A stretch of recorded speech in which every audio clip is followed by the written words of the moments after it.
I have a unique pleasure to introduce a couple that represents two unique organizations. And as always, ladies first. Sarah Olson is the Chief Advancement Officer, or as she would say, the thank you in chief person for Concerned Women of America. Concerned Women of America is an organization that's based in Washington. They're Christian-oriented, and they focus on conservative values and provide lobbying inside the Washington area. And so we'll hear a little bit about her, but after the fact, so we're saving the best for last. JT is the founder, JT Olson, is the founder and executive director of Both Hands Foundation. It's a faith-based nonprofit serving orphans and widows, and JT's story is incredible. It's a tale of how God took what was pain for him into a passion, and with unexpected turns, with an incredible tale of an impact on people's lives, leaps of faith, moments that you'd almost say are miracles. And you'll be blessed to hear it. For 20 years, JT worked in the business world, and he spent time investing in the lives of college students from the Midwest, where he taught them sales skills, entrepreneurial capabilities that helped them pay for their college tuition and get experience and growth. You'll probably guess who was one of his #1 investment people, Sarah. Funny how that works. You couldn't get away with that in today's business world. But he grew the organization to one of the largest in the company, and he left that after Sarah and him had 4 children and found that, he just didn't want to travel like he was traveling before. But during that time, they decided to, through the grace of God, adopt a daughter named Gracie from China, which really opened both their eyes to the impact of the worldwide adoption costs and the high cost of just doing an adoption. And this eventually led him to create Both Hands Foundation. With over 153 orphans worldwide, 53 million orphans worldwide, and the cost of adoption continued to rise, Both Hands built their mission on calling of James 1:27 by serving orphans, widows, and Christian adoptive families. They help Christian adoptive families fund their adoptions by coordinating a service project that also fixes up a widow's home. So kind of a twofer there. JT and Sarah have been married for 35 years, and they have 5 children, and they live just outside of Nashville. So please walk. Oh, by the way, there's 2 tables over there, so you can learn a little more afterwards. But JT, you're on. Thank you. Thank you, John. And thank you for giving me a chance to speak. Can I just pray? Pray with me here. Lord God, you are the King of Kings. You are the King of Kings. And Lord, your story is in all our lives. And Lord, I just pray in the process of all this, I pray that you, God, is glorified, Satan terrified, and you will increase, I will decrease, and all glory is reflected onto you. Thank you for the men and women who are here, who want to do your work, Lord. Just bless this. In Jesus' name, amen. Whenever I tell people what I do, I say, well, I help families raise money for adoptions, and we do it by working on a widow's house. They always look at me, really politely, and they go, oh, yeah, that's nice, but you can tell there's this glaze in their eyes that they're honestly sitting there thinking, what the heck does he do? How's widow and orphan, how's that all work? And I have found the best way to explain what we do at Both Hands is to tell the story how it happened. And the story, it takes a lot of twists and turns, and I'm going to kind of jump in and out at different years, but I think you'll be able to figure it all out and put it together in terms of time and things like that. But, for me, December 24th, Christmas Eve, 2001, about 11 o'clock at night, I'm headed to the attic to find the stockings to hang by the chimney with care. It is my job every Christmas Eve at 11 o'clock. I go up into the attic, and I'm standing there looking around, and I see a stroller, I see a playpen, I see a high chair, and it hits me we've got everything we need to raise another child. And I should tell you, let me take you back to make that all make sense. I was on the board of Bethany Christian Services, and for several years, we had this discussion about adoption. And let me tell you why I was on the board at Bethany Christian Services. Because I had this job by working with college students. I did that right out of college. I sold books door to door. That's how I paid for college. It was an awesome experience. It changed my life. It introduced me to Christ. It had a huge impact on my life. And I had a chance after I graduated to do the same job, to be a sales manager and work with students in Wisconsin, Illinois, Iowa, and Minnesota. That's how I know where New Ulm, Minnesota is, okay? When you work with college students, you work with a whole bunch of them, they were from the Midwest, and every year, about in January, our company, Southwestern, which was centered in Nashville, would have a big meeting. About 900 kids would come to town from all over the country because it was a big kind of kick off to spring recruiting and recruit more people for the summer, that kind of thing. Well, we had a meeting, I think it was January of 1992 or 3, somewhere in there. And about 900 kids were coming to Nashville. About 50 of them were mine. I mean, I had a busy 2.5 days ahead of me. And all my students were coming in, the managers and the major ones, and one of my managers came up to me and said, "Hey, I just thought I'd tell you, Deb Brigham is pregnant. And Todd Meister's the father. And she's scheduled for an abortion in Iowa next Wednesday." Deb lived in Madison, Wisconsin. And I just thought, oh. And most of my students who worked with me, they all knew how I felt about life. I was not shy about talking about the importance of life. And all of them said, "Don't tell JT." If something like this would ever happen, they said, "Don't tell JT, don't tell JT." But Tim told me. Luckily, we had a 3-year-old and an infant. Luckily, my wife, Sarah, who my students knew real well because she sold books and she would speak to them too, and she wasn't shy about her beliefs. We were able to get childcare for 2 days, watch these 2 kids while she spent time with Deb. She found Deb. She spent the next 2 days while I was in meetings and getting things done. Sarah was with Deb, just trying to get her to take a look, take her to get a sonogram. Just come on, do something. There's another alternative for this. And Deb was like this. She said, "No, you don't have to do this. There's another way out." And she said, "You know what you can do? You can come live with us. We've always wanted to adopt another child. We want to have more kids, but you can come live with us. We'll adopt this child, then you can go back to Madison and resume life just like it was. I mean, just don't do this." And Deb left, I remember, on Saturday afternoon just like this. Nope. I mean, my mom and dad, they're going to hate me. It's going to be all this stuff, all these lies. All these lies. Well, she drove back to Madison from Nashville on that Saturday afternoon, and somewhere along the road on I-65, she heard a song that was famous that year by Eric Clapton. And there was a line in that song, and it was, "Would you know my name if you saw me in heaven?" And something clicked, and Deb changed her mind. And she went back to her mom and dad, and she told her everything. And their mom and dad did what we said they would do. They loved her. A week later, she shows back up on our doorstep in Nashville and says, "Is that deal still good?" And we did what any one of you did. We had the room in the house. We said, "Yeah, come on in, let's do whatever we got to do." I mean, I just always thought if you're going to preach pro-life and against abortion, you got to be able to do something, and you got to help the birth moms. And so it was a great opportunity. I said, "All right." So Deb started living with us, and then it was hard. The first few weeks, it was really hard. I mean, the first couple months, it was hard. I remember one time they went to the doctor's appointment with Sarah, took her to the doctor, and they was trying to get a sonogram, so she'd really get excited about this. And it's a funny story. It's I don't have time to tell it, but Sarah found out that day at the doctor that she was pregnant. Yeah, you're laughing, but there I am living with 2 pregnant women.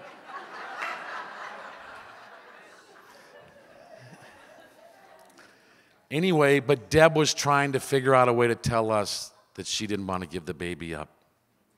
And she was afraid to tell us. She didn't know how. And then she found out Sarah was pregnant. And I remember, Ashton was born in August of that year. And we got a card from Deb's mom and dad. This is 25 years old. This is old. It's just a simple card.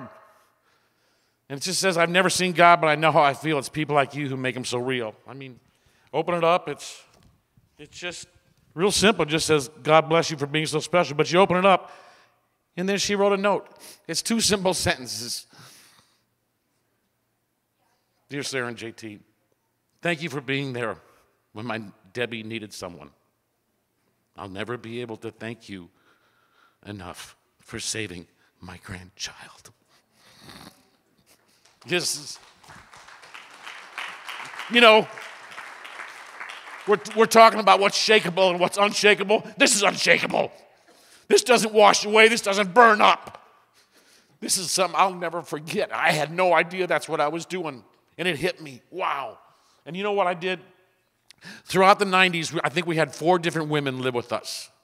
They were all students that sold books that found themselves in that situation. And a couple of them, we said, we'll adopt this baby. We always got pregnant. They always wanted the baby.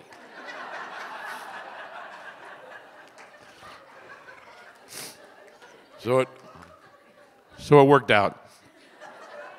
Well, anyway, so I left Southwestern in 1997 because of what John was saying. We had 4 kids. I just thought this isn't what God doesn't want me on the road this much. But when I left Southwestern, I wasn't traveling, so I wanted to give my life away. So what I decided to do was I wanted to join Bethany Christian Services, because what I saw when we kept these 4 women in our house, Bethany Christian Services would come into our house and they would minister to these girls. And it'd help them figure out what's the budget, what's it look like if I keep this baby, what's it look like if I put this baby up for adoption. I mean, just minister to them and didn't charge them a dime. And they needed that service. And so when I left Southwestern, I said, what can I do now that I'm home? I can during the week I can give my life away. I thought, Bethany Christian Services, because I thought that was just a better way to try to save babies. Anyway, so I'm at Bethany, and again, this is 98, 99, 2000. I'd left Southwestern. We were starting a business, In the first couple years, we did not take a salary. Everything I'd amassed in the first 20 years of my career was going out the door very fast. Nothing coming in. And we would talk about adoption. We went to a church, Fellowship Bible Church. It was just starting out. That adoption ran through the DNA of that church. It was all over in Bethany. I'd come home from a Bethany Christian Services meeting, and my wife would say, hey, well, how was the meeting? Oh, it was good. We did this and we did that, and there was this and that, and there's 2 kids down at 2 kids in the neonatal unit down at Baptist Hospital. She'd say, oh, let's go see them. And I go, why? Well, maybe we can adopt them. I said, honey, if we adopt these kids, you don't understand how much it costs. We'd have to do this, we have to do that. We'd have to go, and we don't have the money. We'd have to go into our life savings. Do you want to go into our life savings? And it kind of quieted. No, I guess not. And then another month had passed by, and I'd come back from the meeting. How was the meeting? Oh, it was good. Did this. And there's a child down at Southern Hospital right now. Oh, let's go see it. I said, honey, why? Well, maybe we can adopt it. Honey, if we adopt, do you want to use a life savings? And finally she said to me one time, I don't remember what year it was or when it was in there, but she said, listen, I've got 4 kids right now, and I could be happy the rest of my life with 4 children. I could be just as happy with 1 more. We got 4 kids here who would love to have a new baby brother or sister. We're all on board. There's only one person who's up and down about this. You can talk to your friends about it, but I'm tired of it. When you level out and you develop it, then come talk to me. But until then, I don't want to hear about it. Okay. And meanwhile, I'm putting the kids to bed, and I got 4 kids at night saying, dear God, please let Dad let us adopt.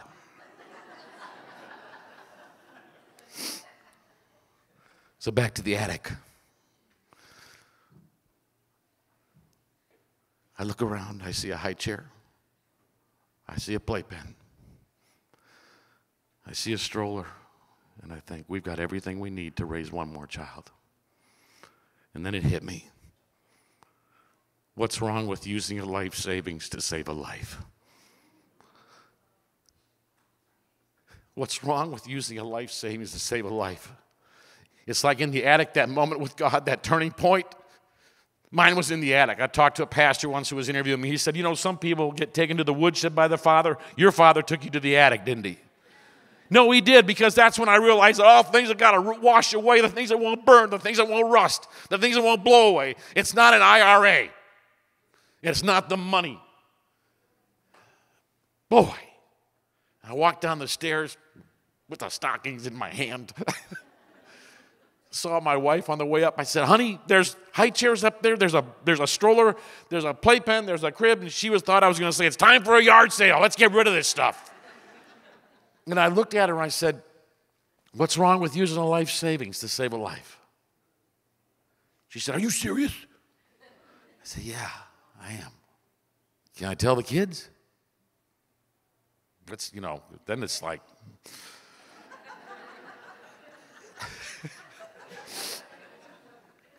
I said, yeah, tell the kids. And the next morning, they all got a note in their stocking. My wife is amazing. I mean, I wouldn't have thought of that, but she's put a note in their stocking, announced that they were going to new baby brother or sister. And we adopted a little girl from China, Gracie, who has rocked my world.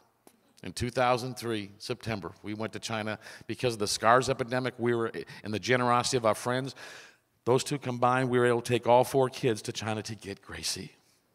The trip of a lifetime. But that opened my eyes to adoption. And I was on the board of Bethany. And so here's what I was doing. One year I was in charge, I don't know, it was 2002 or 3, somewhere in there, but I was in charge of the fundraiser that year.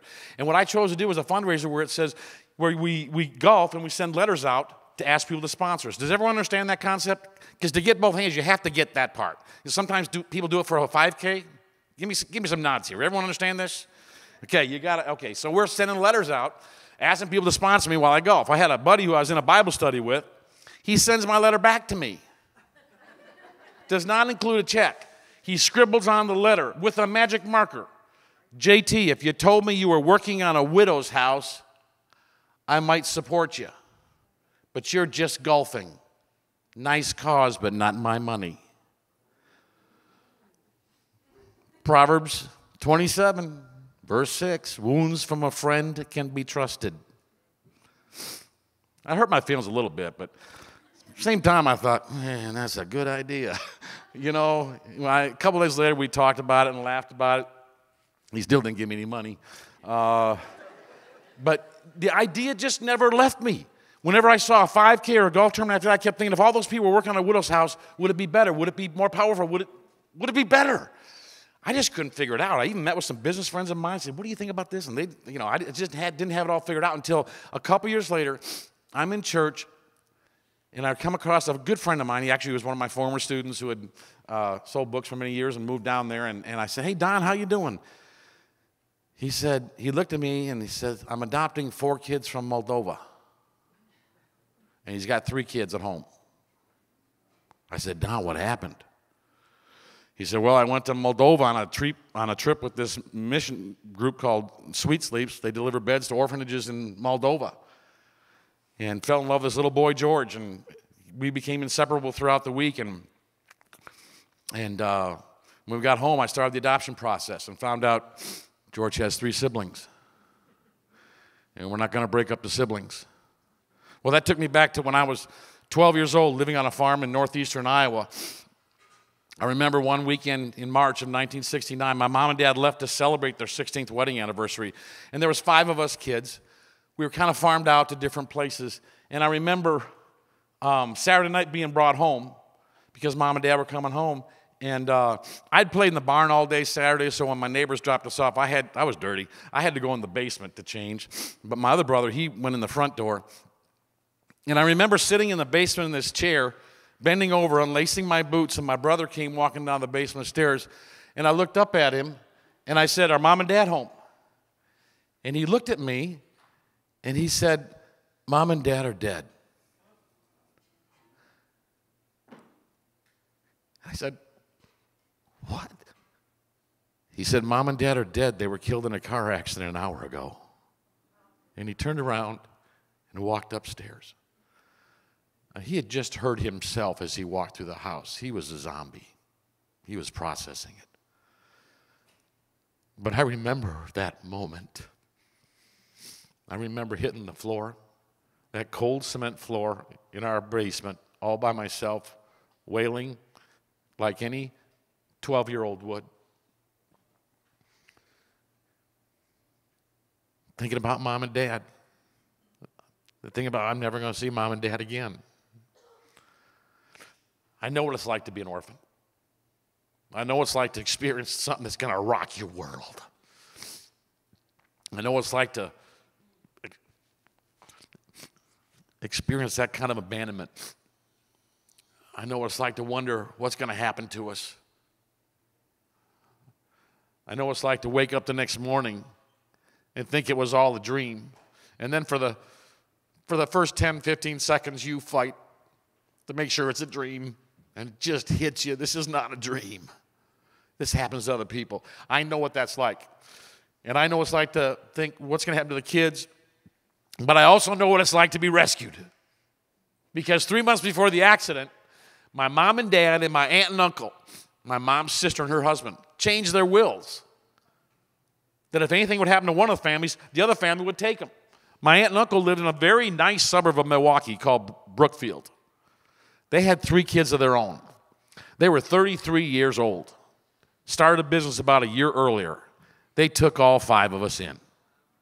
I know what it's like to have your feet washed. I know what it's like to have someone give you something that there's no way you can repay it. I know what it's like to have someone come up to you and say, it's going to be okay. It may not be pretty always, but it's going to be okay. So back to the hallway with Don. Don says we're not going to break up them siblings. I'm the just right guy to say that to.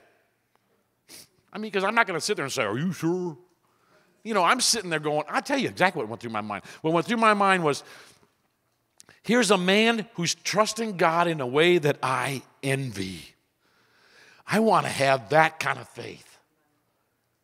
And I looked at Don, and remember, we've adopted by now, so I knew it was going to be expensive. I said, Don, how much is this going to cost?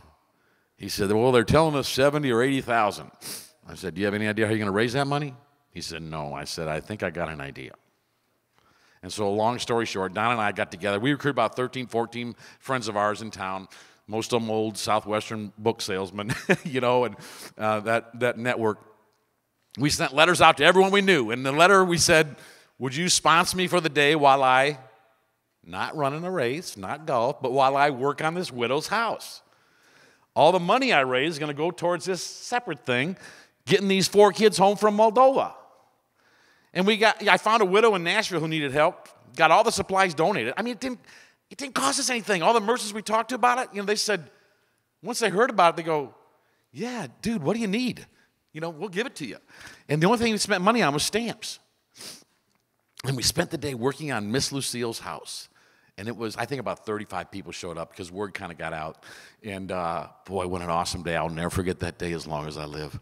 There was so much joy on the faces of the workers and on Miss Lucille. She was blown away. And when it was all over, we'd raised a little over $70,000. Yeah. I'm sitting there thinking, maybe we'll raise 10 or 15. But 70? It's almost like God was saying, dude, it's widows and orphans. What did you expect? You know? I mean, and it's amazing.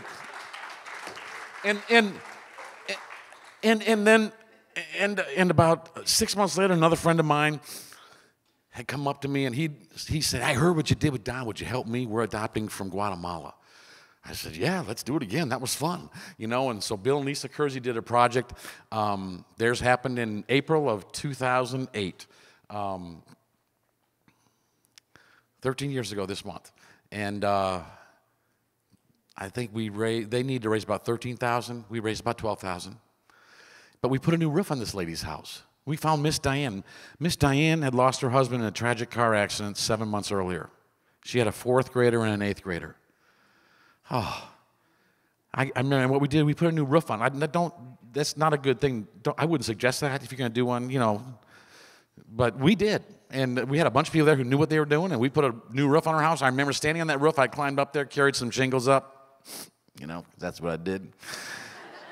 And I remember standing on that roof looking on the both sides, and we had transformed the front of her yard. I mean, transformed it. We transformed the back. I counted 54 people. And then I looked at the driveway, the streets, and I counted 19 cars. And I thought, ugh, what a great testament. Because the neighbors knew what happened. What a great testament that there's people coming around, gathering around Miss Diane in this tragedy. It took me back to the farm. I remember getting off the bus one day, about a month after the accident. Now, I was still on the farm because my brothers, I was in 7th grade, had a brother in 8th grade, and had a brother in 9th grade. We stayed on the farm. My dad had another brother, Uncle Clifford, who lived on the farm with us. He was 63 years old, though. He couldn't do the farms himself. Back in, think about 1969, technology farming, he needed help. We all had chores and stuff like that. My little sisters were 3 and 5 years old at the time of the accident. They moved in immediately with my aunt and uncle in Milwaukee. But we're in Iowa. And my dad had a sister who was a widow who moved in with us. So had a sister and a brother taking care of their brother's kids. So it was about a month after the accident, got off the bus, and our bus stop's about a half mile from the house. It's on a hill, so you can see a lot of the farm. And I got off, and I just saw all this tractors in our field. And there were all our neighbors with their tractors and their plows and their discs and their planters, and they were planting our crops. I mean, it was Leland Meyer, Bob Grana, Everett Ellefson, Doc Weimiller, Bert Juvick, Ed Cooper, Johnny Wolf, Jack Melcher. I mean, you're 12 years old, you know whose tractor is who. And those were my dad's buddies taking care of their buddies' kids. You talk about a foot washing, And I'm standing on this roof looking at these 19 cars many, many years later. That's coming back to me. And I thought, this is what I said, I think this is what I'm supposed to do. I think this is what I've been called to do. That night, my wife and I'll never forget it, we went out to eat that night. My wife, and for 10 years, I'd done another job. I was a recruiter, and it really wasn't a job that I liked. I started the company because it wasn't traveling. I was kind of a recruiter for different things. It was transactional selling, which is not what I'm used to, more relational selling. Anyway, it wasn't a fit. I was probably using 25% of my skills and my gifts that God gave me in that job. I wasn't a happy camper. I went to eat that night with Sarah and I were talking, and one of the things she looked at me and she said, "You are positively aglow." And she told me later, she said, "I felt like I got my husband back. This is the guy I married. He's got this glow about him." And I told her, "I think this is what we're supposed to do. I think this is what I'm supposed to do."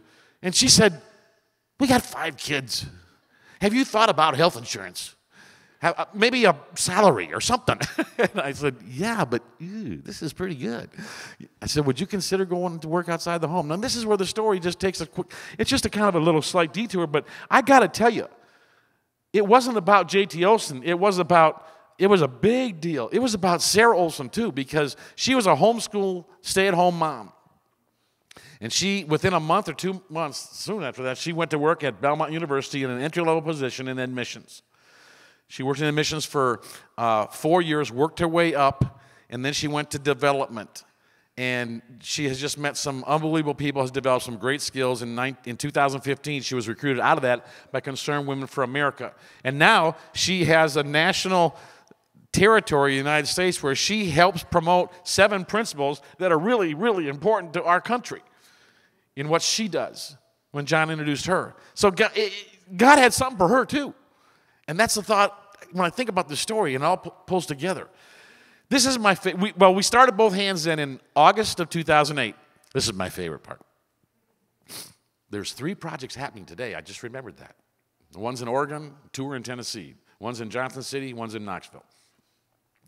After today, we will have done 1,082 projects in 44 states. Yeah. Yay, God. Yay, God. It just makes me giddy. We've got 1,335 kids are no longer orphans.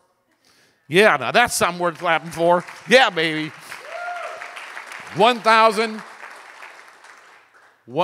after today, 1,187 widows have been served and loved by 20, 30, 40 people. That's awesome. And here's the best part. This is the part you're going to want to clap. This part I love. We've raised $13.7 million for families to use for adoption. Give it up, God. Give it up to the people of God. It's the people of God who sent that in. And that's the beauty about this. A widow and an orphan and a whole bunch of people get to be part of an adoption. And it's like, I tell you, in the whole process, we've seen so many miracles. And whenever I tell this story, someone would come up to me and say, man, you should write a book. So we did. We do have a book back over there at our table. You're welcome to take one.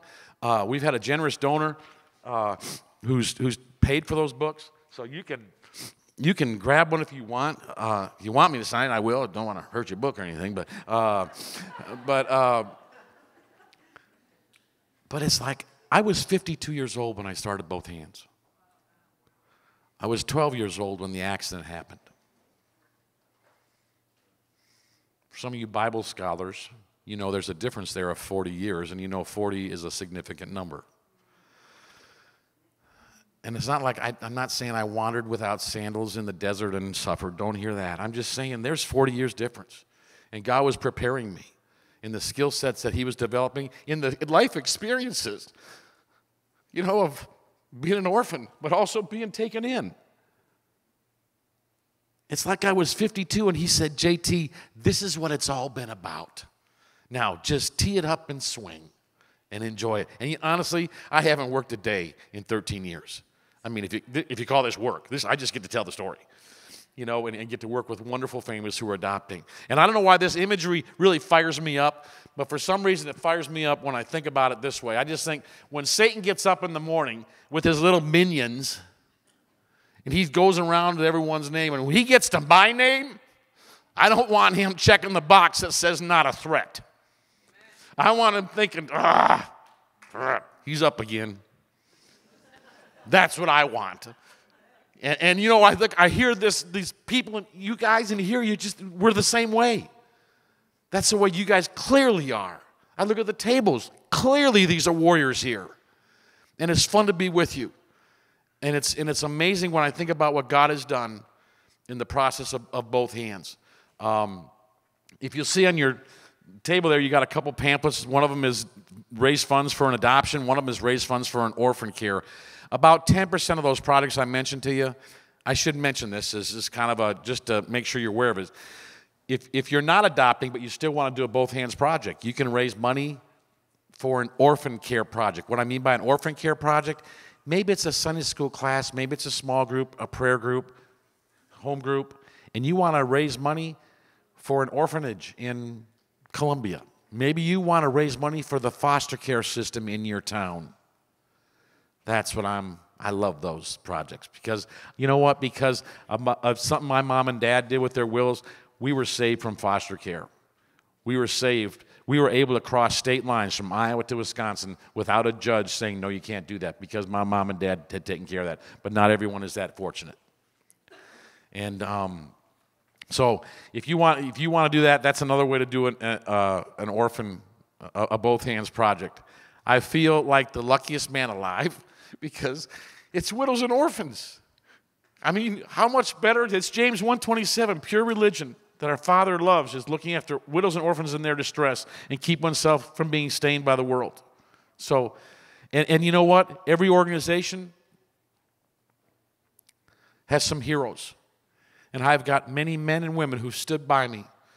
But the one unsung hero who has been more to making sure Both Hands works, has been supportive and has been encouraging and has been uplifting and has been just a great pillar in the community is my wife, Sarah Olson. And I'd love to bring her up right now.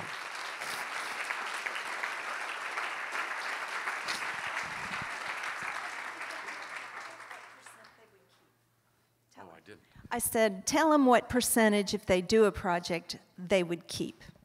Oh, I forgot to mention this part. See what I'm talking about? She does this really well. No, of the $13.7 million we've raised for families and for project, 100% of that money has gone to the projects. We don't take anything out for our administration expenses. We raise that on the side.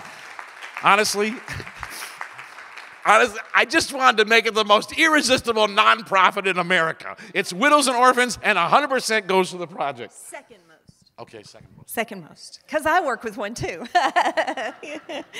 Isn't he awesome? I am the luckiest woman.